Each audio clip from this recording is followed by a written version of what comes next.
Bonjour and welcome back into my French kitchen.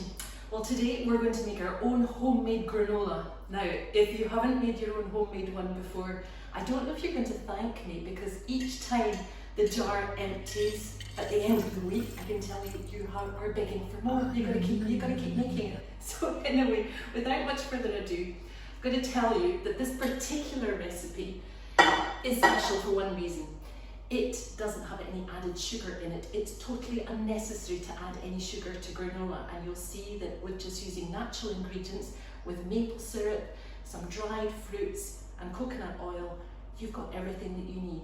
Now, although I'm showing you today how to make a chocolate version of this granola, the same basis without even the chocolate, you can adapt it to making just a plain granola with coconut and with the fruits of your choice and nuts of your choice. You can adapt it to your own likings for breakfast.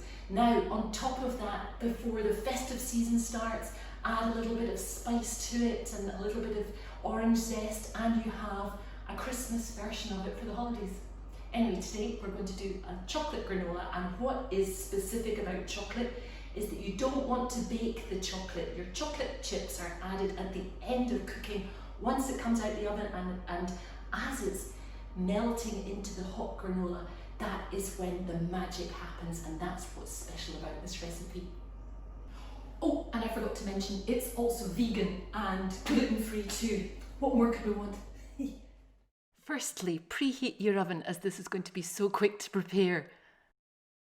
Making your own homemade granola is just so satisfying and healthy too. You'll want to get it into your weekly schedule. I like half each of jumbo and medium rolled oats for texture, adding a mix of roughly chopped Brazil nuts and walnuts, plus sunflower and pumpkin seeds, and add some sesame or flax seeds just for that extra energy boost in the morning. Add a good pinch of salt, desiccated coconut, and 2 to 3 tablespoons of unsweetened cocoa powder. Now, be generous with the maple syrup, as this is adding the natural sweetness without adding any extra sugar. As you can see, I'm using about half of a 200ml bottle, which is about 5 tablespoons. Then add your melted coconut oil and mix it all very well together so that everything is completely blended. Transfer to a baking tray that's been covered with either baking paper or a silicone mat. I'll explain why in a minute. Spread out the oat mixture really evenly so it's ready to bake. Oh, smell this already, and it hasn't even gone in the oven yet. Well, we're just going to bake that in the oven for about 20 to 25 minutes. Ta-da! Turn over the mixture so that everything is toasted beautifully equally, and then return it to the oven for another 20 minutes. I'm using dried cranberries here, but golden raisins are great with this too. Use good quality dark chocolate. I've got a mixture of chocolate chips and 72% cooking chocolate. Just grate it if it's not in easily melting pellets like this.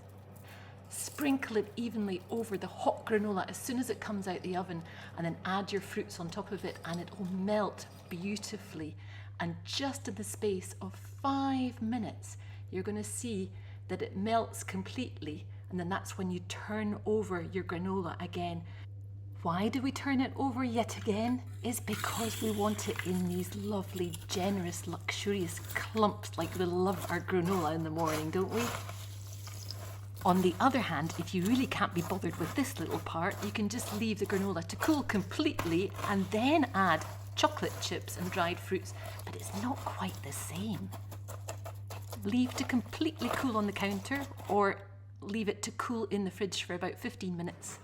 Then you're going to transfer it to your cookie jar, and this is where a baking mat or baking paper comes in. This is the extra tip, literally speaking, to put it into your granola bowl.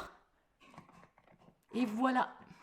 It'll keep in a sealed jar for about up to 10 days if you can wait that long, and it makes about 12 servings. Serve it with the milk of your choice. Here I love to use almond milk, but anything goes. Enjoy. Bon appétit. As ever, all the full recipe details are in the description below. And don't forget that festive spiced version. Smell that coconut, that chocolate. You're gonna go bananas for breakfast.